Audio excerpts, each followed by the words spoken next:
Hello everyone, welcome to Biological. I hope you all are doing well. I hope you all are doing fine. I am Arpit Chaturvedi. You all know me. This is BARC OCS Biosciences Short series. आप सभी लोगों को पता है, अब हम लोग के हाथ में सब कुछ आ चुका है. एग्ज़ाम की डेट डिसाइडेड है. It will be between 22 to 27 और ऑनलाइन जो स्लॉट बुकिंग है वो भी ओपन होने वाली है मंडे को 3 बजे से. ओके, तो सब कुछ है हमारे पास. हम अपना काम जारी रखेंगे जो कर रहे हैं, ठीक है. और बहुत जल्द आपको सरप्राइज मिलने वाला है जिसके लिए मैं तैयारी कर रहा था. तो ये अपना 7th पार्ट है. मैं कोशिश करूंगा एकदम रेगुलर रहने की. अब से जितने ज़्यादा लेक्चर हो सके उतने ज़्यादा लेक्चर अपलोड करने का OCS मतलब शॉर्ट सीरीज़ का. ओके, तो इस लेक्चर में हम लोग बहुत ही ज़्यादा इंपॉर्टेंट टॉपिक के बारे में बात करने वाले हैं. मतलब ये 2 पार्ट में होगा, एक आज और एक कल मैं अपलोड करूंगा इसका 2nd पार्ट. जो मतलब ये चीज़ ऐसी है जो मैंने कहा है अपने जब जिस लेक्चर में इंपॉर्टेंट टॉपिक बताए थे उसमें मैंने बताया था कि ये टॉपिक आपको कभी नहीं छोड़ना. और वो टॉपिक है अपना mutation and repair. Okay, mutation and DNA repair. आप कुछ भी छोड़ के जाओ लेकिन कैंसर और DNA रिपेयर आपको नहीं छोड़ना, ठीक है. ये बहुत ही ज़रूरी टॉपिक है हमारे लिए, तो उसी के बारे में हम लोग बात करने वाले हैं. तो शुरू करते हैं. हम लोग देखते हैं कि क्या पढ़ना है हमें. तो अगर हम बात करें म्यूटेशन की, तो म्यूटेशन होता क्या है, ठीक है. तो म्यूटेशन कोई भी ऐसे सडन चेंजेस हैं, कोई भी ऐसे सडन चेंजेस हैं जो आपको देखने को मिले DNA लेवल पे, या हम ये कह लें DNA में किसी बदलाव के कारण आपको जो मॉर्फोजेनेटिक, जो फिजियोलॉजिकल, फंक्शनल चेंजेस देखने को मिले एकदम से, उसको हम कहते हैं कि हाँ ये म्यूटेशन की वजह से हो रहा है, या ये म्यूटेशन है, ये इसमें बदलाव है ना. जैसे कहते हैं ना, बदलाव प्रकृति का नियम है. तो वो नेचुरल भी होते हैं और मतलब आप इंटेंशनली भी होते हैं. ओके, हर तरीके से म्यूटेशन होता है और ज़रूरी भी है. लेकिन अगर म्यूटेशन आपका बेनिफिशियल है आपके लिए, यानी कि ऐसे तरीके से हो रहा है जो सेक्सुअल रिप्रोडक्शन में रिकॉम्बिनेशन करके चेंजेस लाना, वो चीज़ एक अलग होती है. लेकिन अगर आप DNA को म्यूटेट कर रहे हो, आप उसके सीक्वेंस बदल रहे हो, वो म्यूटेशन ज़्यादातर बेनिफिशियल ना होके हार्मफुल ही होते हैं, ठीक है. और ऐसे म्यूटेशन हमारे DNA के साथ दिन भर होते रहते हैं. मतलब ऑलमोस्ट हर सेल में हमारा DNA एक दिन में ऑलमोस्ट 20,000 इंस्टेंसेस फेस करता है, ठीक है. 20,000 इंस्टेंसेस यानी कि ऑलमोस्ट 20,000 इंस्टेंसेस ऐसे होते हैं, 20,000 बार ऐसे होते हैं DNA के साथ जब वो म्यूटेट हो जाता है, ठीक है. जब जो नॉर्मल चीज़ वहाँ पे होनी चाहिए, जो नॉर्मल बेस वहाँ पे होना चाहिए, वो नहीं होता है, ठीक है. हम लोगों को पता है कि हमारा जो न्यूक्लिक एसिड है, जो DNA है, ये किसका पॉलीमर है? ये न्यूक्लियोटाइड का पॉलीमर है. न्यूक्लियोटाइड किन चीज़ों से मिलकर बना होता है? न्यूक्लियोटाइड 3 चीज़ों से मिलकर बना होता है. एक तो आपके नाइट्रोजनस बेस, एक आपकी पेंटोज शुगर और एक फॉस्फेट. ओके, जिसमें से पेंटोज शुगर और फॉस्फेट आपकी बैकबोन बनाते हैं और नाइट्रोजनस बेस जो है वो सेंटर में रहते हैं, या हम ये कह लें कोर में रहते हैं, क्योंकि ये हाइड्रोफोबिक होते हैं, ठीक है. तो नाइट्रोजनस बेस हमारे पास अगर DNA की बात करें तो 4 हैं, ठीक है. कौन कौन से? A, T, G, C. जिसमें से आपका हम ये AGTC लिख लीजिए आप, या ATGC लिख लीजिए, जैसे आपको अच्छा लगता है. 4 है हमारे पास, जिसमें से A जो है वो T के साथ 2 हाइड्रोजन बॉन्ड बनाता है, G जो है वो C के साथ 3 हाइड्रोजन बॉन्ड बनाता है, ठीक है. ये दोनों एक दूसरे के साथ बाइंड करते हैं नॉर्मली.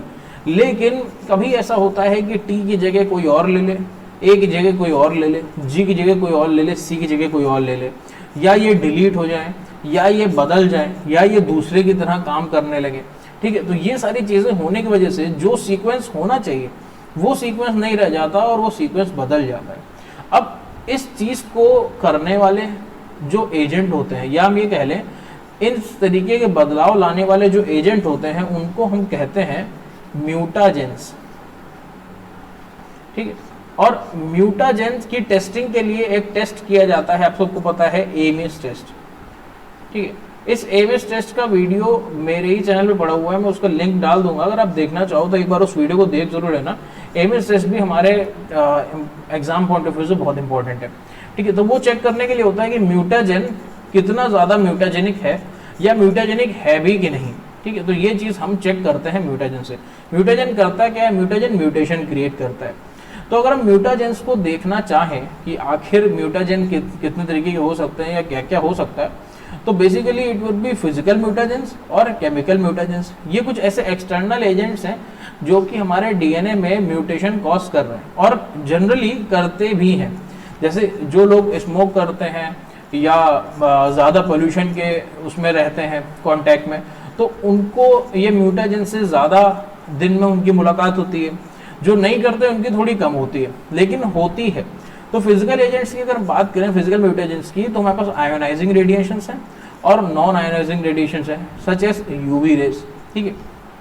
आयोनाइजिंग रेडिएशन में alpha rays, X rays, gamma rays, ion beam, ये सारी चीज़ें हैं। यूवी रेज आप सभी को पता है, इन सभी म्यूटेजेन से अलग अलग तरीके के म्यूटेशंस क्रिएट होते हैं। जैसे कि यूवी रेज से आपको पिरिमिडीन डाइमर या हम ये कह लें हमको थाइमिन डाइमर यहाँ पे बनता हुआ मिलता है, ठीक है। यूवी रेज से आपको थाइमिन डाइमर जो है वो डेवलप होता हुआ मिलेगा। फिर केमिकल म्यूटेशंस की बात करें, हमारे पास बहुत सारी चीज़ें हैं। एल्काइलेटिंग एजेंट्स हैं, ठीक है, जैसे कि EMS है, MMS है।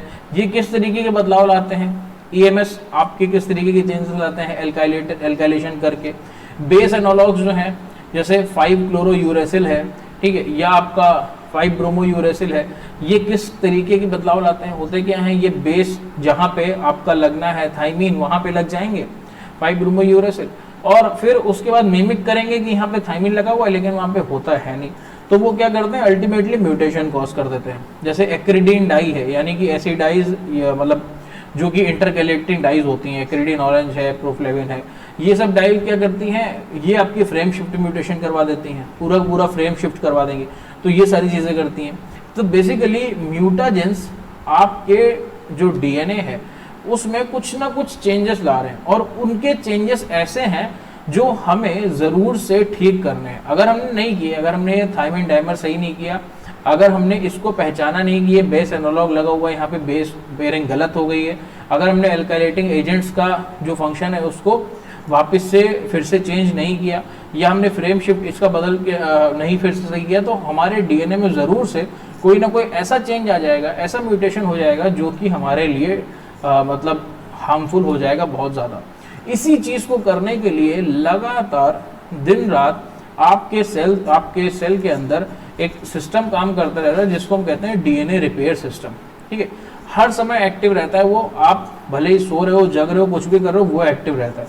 तो किस तरीके के वो म्यूटेशंस को सही करता है, उससे पहले मैं ये जानना बहुत ज़रूरी है कि ये किस तरीके के डैमेज या किस तरीके के बदलाव हमारे डीएनए में ज़्यादातर में देखने को मिलते हैं, है ना। जब हमें ये पता होगा कि हमें सही किसे करना है तभी तो हम सही कर पाएंगे। तो नॉर्मली जो डबल हेलिक्स स्ट्रक्चर है, इसमें आप जो बेसेस देखेंगे, ठीक है, उसमें क्या होता है, ए बाइंड करता है टी के साथ और जी बाइंड करता है सी के साथ, ठीक। ए बाइंड करता है टी के साथ और जी बाइंड करता है सी के साथ। इसमें सबसे पहला हमारे पास कैटेगरी आ जाती है सिंपल म्यूटेशन की। सिंपल म्यूटेशन में क्या होता है, यहाँ पे 2 टर्म आते हैं। मैंने अब इनको क्यों इंक्लूड किया, पहले मैंने सोचा था कि इनको यहाँ पे इंक्लूड नहीं करते क्योंकि ये बेसिक है, लेकिन ज़रूरी है इनको इंक्लूड करना, क्योंकि इस एग्ज़ाम में या हर दूसरे एग्ज़ाम में आपको ये टर्म ज़रूर से मिल जाता है, ट्रांजिशन और ट्रांसवर्जन, ठीक है। और ये बड़ा कंफ्यूजिंग लगता है। तो एक आप इसमें से कोई याद कर लीजिए, दूसरा आपको अपने आप ही याद रहेगा, ठीक है।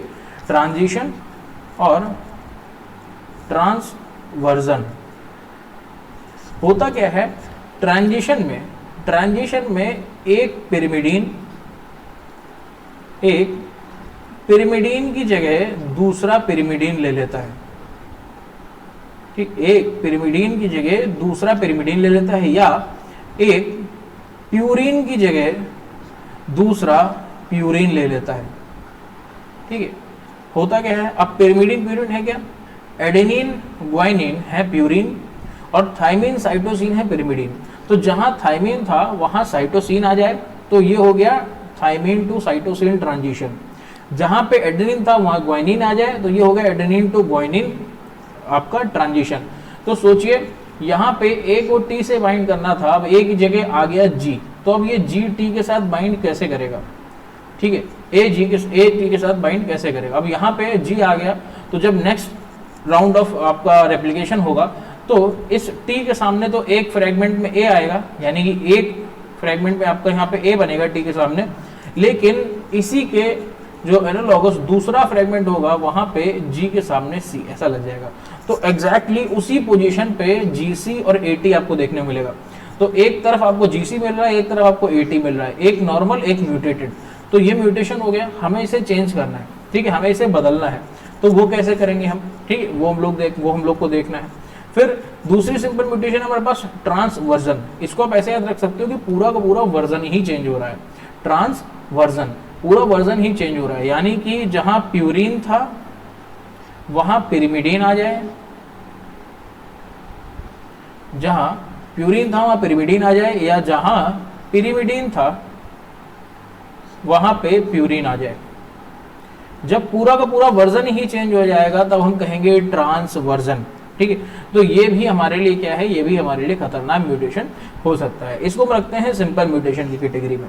दूसरी तरीके की म्यूटेशन हमारे पास डी एमिनेशन म्यूटेशन, ठीक है। डी एमिनेशन, नाम से पता चल रहा है, डी का मतलब निकालना, एमिनेशन का मतलब अमाइनो ग्रुप। अब आप कहीं ना कहीं से अमाइनो ग्रुप को निकालने की कोशिश कर रहे हो, तो होता क्या है, ये जो ये कॉमन अल्टरेशन है, इसमें हम साइटोसिन का डीएमिनेशन करते हैं, और जब साइटोसिन से अमाइनो ग्रुप निकलता है तो वो कन्वर्ट हो जाता है यूरेसिल में। अब सोचिए डीएनए में यूरेसिल होता ही नहीं है, लेकिन वो कन्वर्ट हो जाता है, या हम ये कह लें जो हमारा साइटोसिन है वो काम करने लगता है यूरेसिल की तरह। तो नॉर्मली तो ये साइटोसिन जी के साथ बाइंड करता है, लेकिन डीएमिनेशन के बाद ये यूरेसिल की तरह काम करेगा और ये बाइंड करेगा एडेनिन के साथ, ठीक। तो जीसी से आपका पेयर कन्वर्ट हो गया एयू में। तो पहले तो यू आया वही गलत, और फिर ये एडेनिन के साइड बाइंड कर गया वो भी गलत, ठीक। तो नेक्स्ट जब साइकिल होगी रेप्लिकेशन की, तो यहाँ पे आपका जो जीसी पेयर था वो चेंज हो चुका होगा एटी पेयर के साथ।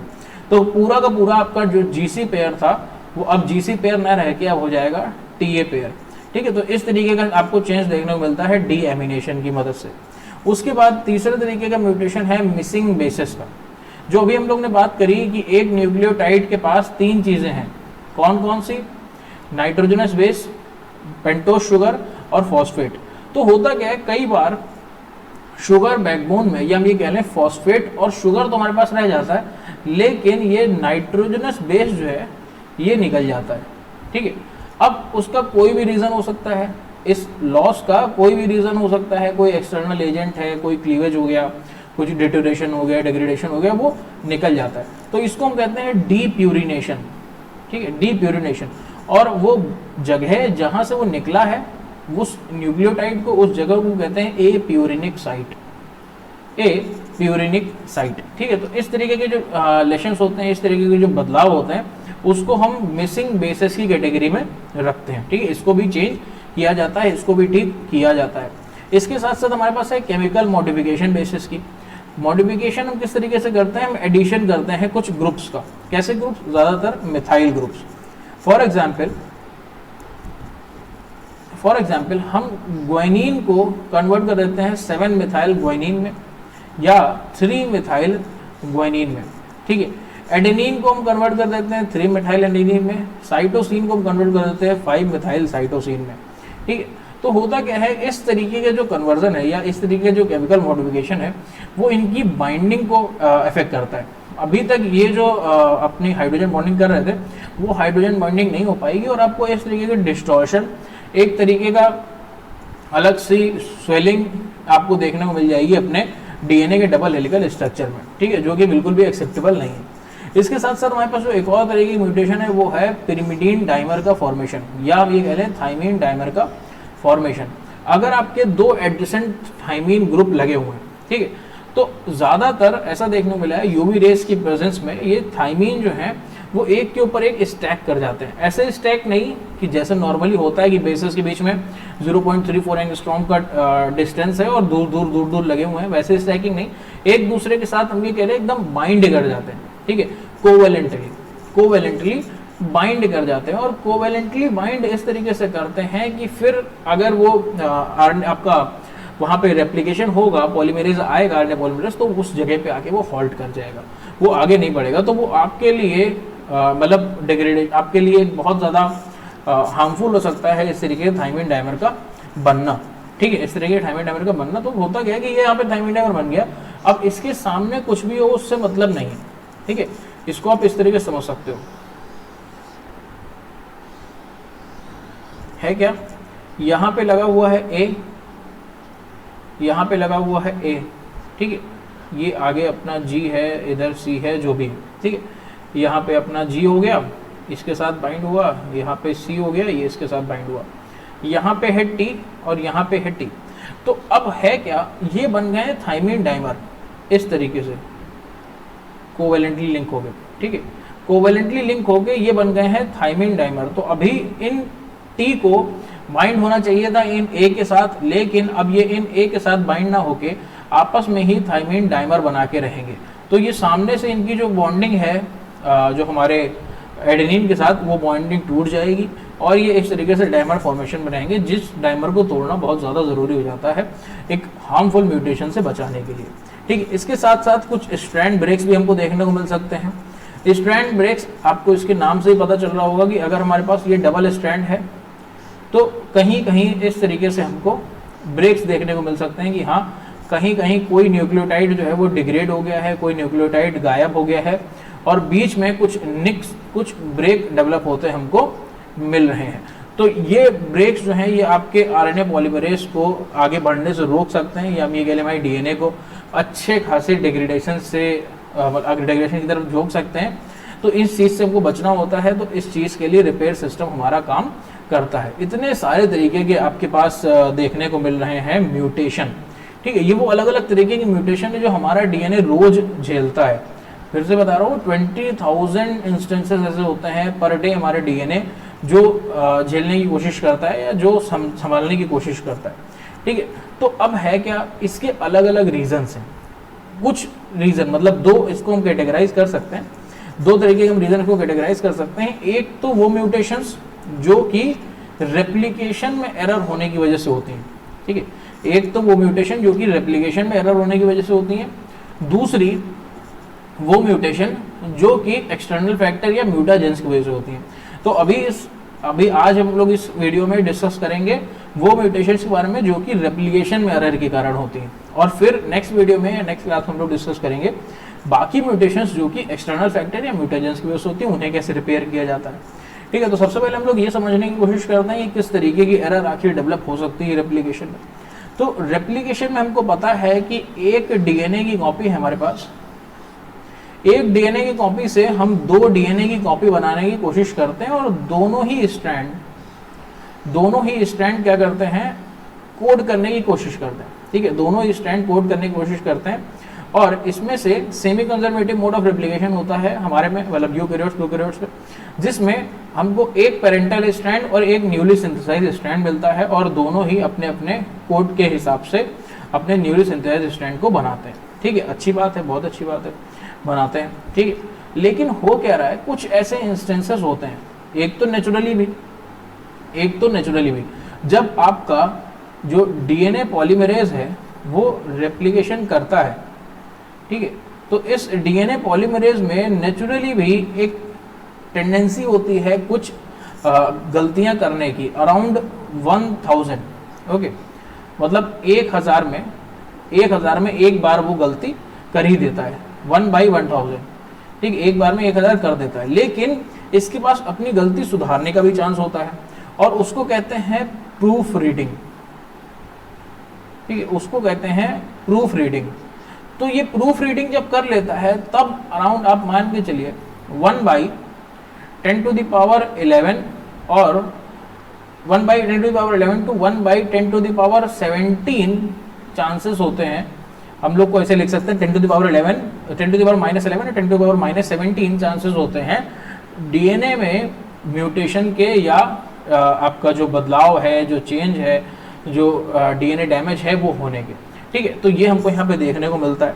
अब आप ये कहो कि किस तरीके के बदलाव हैं, क्या चेंज आ रहा है, तो जो ट्रांसवर्जन है ना, वो हमको इसमें देखने को मिलता है। और उसके लिए भी कुछ स्पेसिफिक सीक्वेंसेस हैं। जैसे आप मानो आपके डीएनए का कोई पार्ट ऐसा है जहां पे जीसी रिपीट्स आपको देखने को मिल रहे हैं, ठीक है, जीसी रिपीट्स आपको देखने को मिल रहे हैं, या कोई ऐसा सीक्वेंस है जिसको कहते हैं सैटेलाइट डीएनए। उस सैटेलाइट डीएनए में हमको कुछ रिपीट्स देखने को मिल रहे हैं, अराउंड मान के चलो 1000 रिपीट्स। अब होता क्या है, ऐसी जगह जो हमारा डीएनए पॉलीमरेज पहुंचता है तो वो इन रिपीट्स पे एग्जैक्ट जो रेप्लिकेशन है वो नहीं कर पाता, और उस रिपीट्स पे हमको स्लिपेज देखने को मिलता है उसका, ठीक है, उसका स्लिपेज देखने को मिलता है, फिसल जाता है। उस स्लिपेज की वजह से वो एग्जैक्ट वो सैटेलाइट डीएनए एग्जैक्ट वो सैटेलाइट सीक्वेंस रेप्लिकेट नहीं कर पाता, और उसमें आ जाते हैं बदलाव, उसमें आ जाते हैं म्यूटेशंस, और इन बदलाव को हम यूज करते हैं एज अ जो हमारे मॉलिक्यूलर मार्कर हैं वो भी, ठीक है। इसीलिए हम सैटेलाइट डीएनए को ऐसे ही यूज करते हैं मॉलिक्यूलर मार्कर की तरह। तो होता क्या है कि ज़्यादातर ये कोशिश रहती है कि इस स्लिपेज के कारण अगर कोई ट्रांसवर्जन या ट्रांजिशन म्यूटेशन हो गई है तो उसे चेंज कर दिया जाए, उसे बदल दिया जाए, उसे ठीक कर दिया जाए। अब ये ट्रांजिशन म्यूटेशन कैसे चेंज करी जाती है, या हम ये कह लें ट्रांजिशन ट्रांसलेशन कैसे चेंज किया जाता है। जो ये एरर आ गई है हमारे पास रेप्लिकेशन के थ्रू, ऐसी एरर जिसने प्रूफ रीडिंग तक को धोखा दे दिया है, उस एरर को कैसे सही किया जाए। तो उसके लिए हमारे पास एक सिस्टम होता है जिसको हम कहते हैं मिस मैच रिपेयर, ठीक है, इसको हम कहते हैं मिस मैच रिपेयर। अब आप ये मत सोचिएगा ये हमारे पास नहीं होता, ठीक, ये चीज बैक्टीरिया के पास भी होती है और ये चीज हमारे पास भी होती है, ठीक है, ह्यूमंस दोनों में ही हमको ये चीज देखने को मिलती है, ह्यूमंस में भी और बैक्टीरिया में भी, जिसमें बैक्टीरिया में ज्यादा पढ़ाई लिखाई करी गई है। तो अगर हम बात करें तो मिसमैच रिपेयर होता क्या है, इस तरीके का अगर आपका एक डीएनए है, ठीक है, इस डीएनए में यहाँ पे ए था, यहाँ पे टी था, यहाँ पे जी था, यहाँ पे सी था, ठीक है, और ऐसे ही करके सारे सीक्वेंसेस बने हुए थे। लेकिन हुआ क्या, कुछ आपका मिसमैच होने के कारण, कुछ डीएनए में चेंज होने के कारण यहाँ पे आ गया जी, ठीक, अब यहाँ पे हो गया है जी और टी। तो अब जब ये डीएनए अलग होगा, जब ये डीएनए रेप्लिकेट करेगा अगली बार, तब यहाँ पे क्या होगा, और ये ज़्यादातर कब हुआ, ये रेप्लिकेशन में एरर के कारण हुआ है, ध्यान दीजिएगा, रेप्लिकेशन में एरर के कारण। तो एक फ्रेगमेंट में आपको यहाँ पे मिल जाएगा टी और ए, ठीक, और दूसरे फ्रेगमेंट में आपको यहाँ पे मिल जाएगा जी और सी, यानी कि दूसरे डीएनए के सेगमेंट में आपको मिल जाएगा जी सी, एक में मिल जाएगा टी ए। तो आप क्या करोगे, आप देखोगे कि इसने पूरा का पूरा बदल दिया, ठीक है, पूरे का पूरा म्यूटेशन ला दिया। तो इस म्यूटेशन को बचाने के लिए हम मिसमैच यहाँ पे करते हैं, रिपेयर करते हैं। तो ये रिपेयर कैसे किया जाता है, कैसे इसको पकड़ा जाता है। तो होता क्या है कि अगर कहीं भी डीएनए में ऐसा बदलाव आ गया है रेप्लिकेशन के टाइम पे, क्या कि जो सामने सामने बेसेस हैं वो दूसरे मिसमैच हो रहा है, ठीक है, वो मैच नहीं कर रहे, तो उन बेसेस को क्या किया जाता है, पकड़ा जाता है, उनको चेंज किया जाता है वहाँ से और उन्हें सही किया जाता है। और इसमें कुछ हमारे पास कंपोनेंट्स इन्वॉल्व होते हैं जिसको हम इस तरीके के लिखते हैं, mute S, mute L, mute H, UVRD, ठीक है। तो ये कुछ कंपोनेंट्स हैं जो कि इन्वॉल्व होते हैं। इसके साथ साथ एक्सोन्यूक्लियस और डीएनए लाइगेज, ये कुछ कंपोनेंट्स हैं जो कि इन्वॉल्व होते हैं आपके मिसमैच रिपेयर में, ठीक है। और ये कंपोनेंट्स हैं आपके बैक्टीरियल सिस्टम के, ठीक है, प्रोकैरियोटिक सिस्टम के। तो ये कुछ इस तरीके से आपको देखने को मिलता है। होता क्या है कि जहां पे भी मिसमैच होगा उस जगह पे, जैसे कि आपका मिसमैच यहाँ पे शो किया गया है, उस मिसमैच में क्या होगा कि उस जगह पे डीएनए के जो डबल हेलिकल स्ट्रैंड है वो एग्जैक्ट फिट नहीं होगा, या हम ये कह लें वहाँ पे हमको बल्जिंग मिलेगी, ठीक है। और उस बल्जिंग को पहचानने का काम करता है म्यूटेस। जो म्यूटेस है वो स्कैन करता है पूरे डीएनए को और मिसमैच बेसिस को पहचानने का काम करता है, उस बल्जिंग को पहचानने का काम करता है। एक बार इस बल्जिंग को म्यूटेस ने पहचान लिया, तब यहाँ पे वो बुलाता है म्यूट एल को, और म्यूट एल बुलाता है म्यूट एच को, ठीक है, म्यूट एल बुलाता है म्यूट एच को। म्यूट एस और म्यूट एल जो है ये जरूरी होते हैं म्यूट एच के रिक्रूटमेंट के लिए। और म्यूट एच करता क्या है, म्यूट एच एक इंडोन्यूक्लियस है, या हम ये कह लें म्यूट एच जो है वो कट करने का काम करता है, निक क्रिएट करने का काम करता है। ठीक, तो जब ये निक क्रिएट कर देता है, कहाँ पे, इस जो सीक्वेंस को पहचाना गया है डीएनए के, उसके लेफ्ट या राइट साइड पे जब ये निक क्रिएट कर देता है, तब आता है यूवीआरडी। ठीक है, तब आता है यूवीआरडी, और यूवीआरडी काम करता है हेलिकेस का, यूवीआरडी काम करता है हेलिकेस का इस डीएनए सेगमेंट को खोलने के लिए। अब एक बार ये डीएनए सेगमेंट ओपन हो गया, एक बार ये डीएनए सेगमेंट खुल गया, तब क्या होता है, आपको बड़ा एरिया कवर करना होता है, बड़ा एरिया कट करना होता है, तभी आप उसको दोबारा से बना सकते हो। ठीक है, तो अगर हमें बड़ा एरिया कवर करना है, हमें बड़ा एरिया कट करना है, तो हमें कोई अच्छा एक्सोन्यूक्लियस चाहिए दूसरा। तो डिपेंडिंग अपॉन द रिक्वायरमेंट, यानी कि अगर इस म्यूट एच ने 5 प्राइम एंड की तरफ फ्री करके काटा है तो हम एक्सोन्यूक्लियस 7 को बुलाएंगे, 3 प्राइम की तरफ काटा है तो हम एक्सोन्यूक्लियस 1 को बुलाएंगे। बेसिकली हमें एक एक्सटर्नल एक्सोन्यूक्लियस चाहिए इसके अलावा, जो कि एक लंबे फ्रेगमेंट को हमारे लिए कट करके जाए। इस लंबे फ्रेगमेंट को कट करने के बाद हम डीएनए पॉलीमरेज को बुलाते हैं कि आओ और इसे सही करो, जो गलती थी अब उसे दोबारा मत दोहराना। तो वो दोबारा से सिंथेसाइज किया जाता है, और सिंथेसाइज करने के बाद क्या होता है, डीएनए लाइगेज उसको सील कर देता है, डीएनए लाइगेज उस निक को सील कर देता है, और अल्टीमेटली जो हम देख रहे थे, यहाँ से हम TG लेके चले थे, हम TA पे आ जाते हैं वापस से, है ना। तो हमारा जो डीएनए है, जहाँ पे मिसमैच हो गई थी, उस मिसमैच को हमने रिपेयर कर दिया, किसकी मदद से, मिसमैच रिपेयर सिस्टम की मदद से। अब यहाँ पे कई सारे सवाल उठते हैं। ठीक, पहला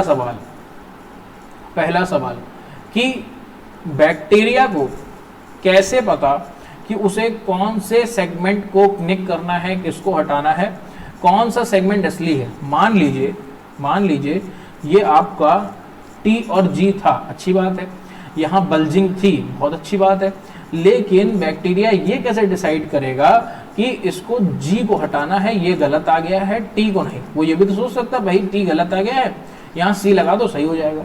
ठीक है, तो ये बैक्टीरिया कैसे करता है, ये बैक्टीरिया करता है अपने स्ट्रैंड्स को जो मिथाइलेटेड होते हैं उसको पहचान के। ठीक है, आपको पता है कि बैक्टीरिया जनरली अपने डीएनए के दोनों स्ट्रैंड्स को मिथाइलेटेड रखता है। क्यों? क्योंकि उसके पास एंजाइम होते हैं डैम मिथाइलेजेस। ये डैम मिथाइलेजेस अपने दोनों डीएनए के सेगमेंट्स में जो हमारे पास सीक्वेंस होता है GTAC या GATC, इसमें A पे मिथाइल ग्रुप को ऐड करा के रखता है। तो अगर डीएनए में दोनों क्या कहते हैं, दोनों स्ट्रैंड्स में मिथाइल ग्रुप अटैच है, इसका मतलब अभी ये पेरेंटल स्ट्रैंड है, रेप्लिकेशन नहीं हुआ। जब रेप्लिकेशन होता है तब आपके एक स्ट्रैंड जो कि पेरेंटल है उस पे आपको मिथाइलेशन देखने को मिलेगा और दूसरे पर नहीं मिलेगा। कितनी देर? थोड़ी देर तक। ठीक है, थोड़ी देर तक, जब तक डैम मिथाइलेज अपना काम करते हैं तब तक। तो जब तक डैम मिथाइलेज अपना काम करते हैं उससे पहले म्यूटेस पूरा का पूरा नया बना हुआ डीएनए स्कैन करते हैं और देखते हैं कि कोई ऐसा साइट तो नहीं है, कोई ऐसी जगह तो नहीं जहां बल्जिंग हो। अगर बल्जिंग उन्हें मिलती है फिर ये देखते हैं कि मिथाइलेटेड स्ट्रैंड कौन सा है। अगर उन्हें मिथाइलेटेड स्ट्रैंड पता चल जाता है तब वो नॉन मिथाइलेटेड स्ट्रैंड वाला जो साइड होता है उसे कट करते हैं। क्यों? उन्हें पता है जो नॉन मिथाइलेटेड वाला साइट है ये अभी नया बना है, यही गलती हुई है, यही गलत है, इसे सही कर लो। उसे सही कर लेंगे तो उनका फ्रेगमेंट सही हो जाएगा।